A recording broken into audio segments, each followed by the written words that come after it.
किसी को नहीं जानता, मेरा कोई लेना देना नहीं है। स्लाटर से फंसाया जा रहा है, मेरे घर पे डकैती मार रहे। मैं काम ही 2 नंबर करता हूँ, 2 नंबर तरीके से ही काम मुझे रास आता है।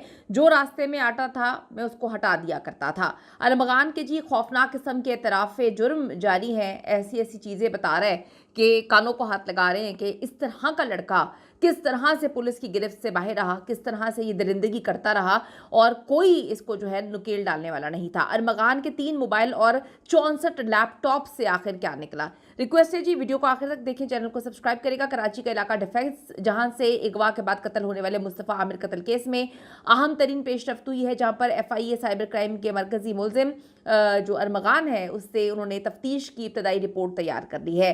इब्तदाई रिपोर्ट के मुताबिक मुलजिम अरमगान ने कॉल सेंटर से जाली और जो क्रिप्टो करेंसी के काम का एतराफ़ कर लिया है। FIA ने इब्तदाई रिपोर्ट साइबर क्राइम हेडक्वार्टर्स को इरसाल कर दिया है। ये दरिंदा सख्त लड़का हर वक्त जो है दरिंदगी में ही लगा रहता था। इसका दिमाग जो है वो दरिंदगी में ही चलता था। जो इसके ऊपर केसेस हुए हैं या जिस तरह का ये करेक्टर है कि इसके एक दोस्त ने बताया कि पानी का ग्लास इसके पाँव पे गिर गया मुझसे, उसने मुझे चपेड़े मारना शुरू कर दी, इतना मारा पीटा कि मुझे समझ नहीं आया कि सिर्फ पानी गिरा था। अब आप यहाँ से अंदाज़ा लगाएं कि इसका बाप जिस तरह से इस खूनी दरिंदे को सपोर्ट कर रहा है, जिस तरह से वो अकड़ रहा है, जिस तरह से वो ये बता रहा है कि जी मेरा बेटा तो निकल आएगा बाहर, मेरे बच्चे ने तो कुछ भी नहीं किया, उससे अंदाज़ा लगाएं कि इल्म होता है कि इनके पीछे काफ़ी ज़्यादा लोग हैं। सरपरस्ती इनके ऊपर जो है वो काफ़ी ज़्यादा ऊपर तक जिनकी पहुंच है उनकी है। पुलिस तफ्तीश पर FIA साइबर क्राइम ने सवाल उठाए हैं, जबकि मुलजिम अरमगान ने इंकशाफ करते हुए बताया कि गिरफ्तारी के वक्त मोबाइल जो है लैपटॉप पुलिस ने जब्त कर लिए थे। FIA रिपोर्ट में कहा गया है कि लैपटॉप और आईफोन जो है उसके मुताबिक जब्त नहीं हुए। अरमगान ने 120 लैपटॉप्स का जिक्र किया। पुलिस ने 64 लैपटॉप्स दिखाए हैं।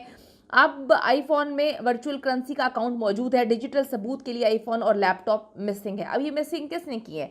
डेफिनेटली ये बड़ा एक सवालिया निशान है। और एक और बात बड़ी अजीब सी है कि 4 घंटे तक एक रिहायशी इलाका जो डिफेंस है वहाँ पर 4 घंटे तक पुलिस पर कोई फायरिंग करता रहा, जवाबी फायरिंग होती रही और पुलिस बड़े सुकून से जो है वो फायरिंग खेल रही थी।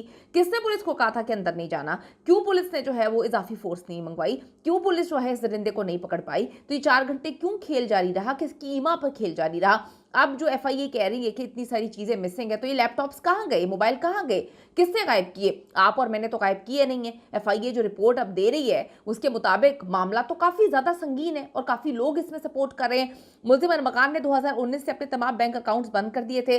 अरमगान अपने मुलाजिम अब्दुल रहीम का अकाउंट इस्तेमाल कर रहा था। FIA ने सबूतों से पुलिस की छेड़छाड़ से हुकाम को आगाह कर दिया। यानी कि FIA ने बताया है कि पुलिस ने छेड़छाड़ की है। FIA ने बताया कि जी AVCC की जानिब से 64 लैपटॉप्स जो है वो FIA साइबर क्राइम सर्कल के हवाले कर दिए गए, जबकि FIA anti money laundering circle ने भी अरमगान के घर से 18 लैपटॉप्स, 2 डिजिटल डिवाइसेस, कंप्यूटर और दीगर डिवाइसेस कब्जे में ली थी। मजमूई तौर पर 82 लैपटॉप्स हैं जिनका फ्रांसिक करवाया जा रहा है। मुस्तफ़ा आमिर कत्ल केस के मरकजी मुलजिम अरमगान के खिलाफ घेरा मजीद तंग हो चुका है। प्रोसिक्यूशन ने मुलजिम अरमगान के खिलाफ दर्ज तमाम मुकदमात की तफसीलात जो है वो तलब की हैं। प्रोसिक्यूटर जनरल सिंध ने डिस्ट्रिक्ट प्रोसिक्यूटर जनरल से ये रिपोर्ट्स तलब की हैं। प्रोसिक्यूटर जनरल सिंध ने कहा कि बताया जाए कि मुलजिम अरमगान के खिलाफ कुल कितने मुकदमात दर्ज हैं और जो केसेस हैं उसका स्टेटस क्या है। वाज़ेह रहे कि मुलजिम अरमगान के खिलाफ बनिशात फरोशी, वकील को धमकाने, ये वकील के धमकाने का जो केस है ये तो अभी ईद के बाद चला गया। अभी लेटेस्ट मुझे अभी 1 मिनट पहले जो है वो इन्फॉर्मेशन मिली है। दीगर वारदातों के मुकदमे जो हैं वो ज़िला जनूबी की थानों में दर्ज है। जुडिशल मजिस्ट्रेट जनूबी की अदालत की रूबरू वकील को धमकियां देने के मुकदमे की समाअत हुई थी, जिसमें बोर्ड बेसिन पुलिस ने मुलजिम अरमगान पेश नहीं किया। मुकदमे का तफ्तीशी ऑफिसर भी पेश नहीं हुआ था, तो अदालत ने समाअत ईद के बाद तक मुलतवी करते हुए जो तफ्तीशी ऑफिसर है उसको तलब किया है। याद रहे कि मुलजिम अरमगान के खिलाफ बोर्ड बेसिन पुलिस ने मुकदमा दर्ज किया था। मुलजिम ने 2 मुकदमात में वकील को धमकियां दी थी। मुलजिम के खिलाफ सैफ अली जतोई एडवोकेट ने 2024 में मुकदमा दर्ज किया। 2024 में एक वकील मुकदमा दर्ज करवाता है, अब आप देख लें कि क्या टाइम आ चुका है। दूसरी तरफ अदाकार साजिद हसन के बेटे ने जमानत के लिए सिंध हाई कोर्ट से रुजू कर लिया है। अदालत ने केस का तफ्तीशी ऑफिसर और पुलिस जो फाइल है उसको तलब की है। अदालत ने दरखास्त पर मजीद समाअत 19 मार्च तक के लिए मुलतवी की है। समाअत के दौरान अदालत ने कहा कि 199 के तहत जमानत के लिए दरखास्त तो आईनी बेंच के पास जाना चाहिए।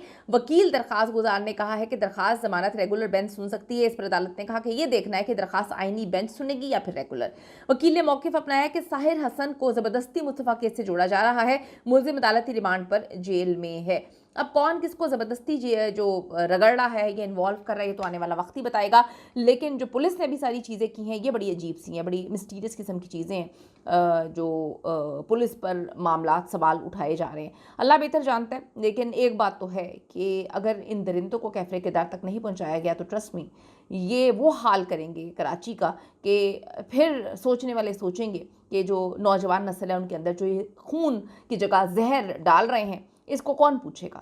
ये नौजवान नस्ल आपसे सवाल कर रही है, पूछ रही है कि क्यों इस तरह से जो है ऐसे दरिंदों को कैफ़े किरदार तक नहीं पहुंचाया जा रहा, इनके पीछे कौन है, इनको कौन सपोर्ट कर रहा है। तो हर हाल में इसकी तह तक जाना चाहिए, मुस्तफ़ा को इंसाफ दिलवाना चाहिए, इनके पीछे जो भी है उनको भी बेनकाब करना चाहिए और इस दरिंदे को सज़ाए मौत मिलनी चाहिए।